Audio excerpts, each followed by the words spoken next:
ចឹងនៅក្នុងពុទ្ធសាសនាបើយើងចង់រាប់អានអ្នកដែលលះលោកនេះទៅកាន់បរលោកខាងមុខគឺមានត្រឹមតែម្យ៉ាងទេ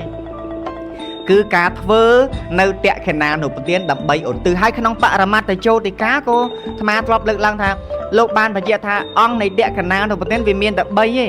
ការធ្វើទានជាមួយអ្នកមានសិលនឹង1ទាយុទិយកាដែលជាញាតិត្រូវឧទ្ទិសនៅទាននឹង2ហើយទី3វាសម្រេចថាតើញាតិរបស់យើងនឹងនៅក្នុងបរតតោនឹងបានកើតជាបរតតោជីវិកៈប្រែដែរឬអត់ប្រសិនបើ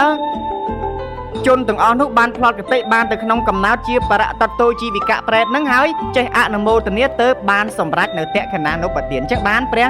សម្មាសម្ពុទ្ធជាម្ចាស់ព្រះអង្គសម្ដែងជាមួយនឹងជានុសោទព្រាមតាក់ទងនឹងការឧទ្ទិសនៅទានហ្នឹងព្រះអង្គទ្រង់សម្ដែងថាអាចដល់ខ្លះនិងពុំអាចដល់ខ្លះទៅតាមឋានៈរបស់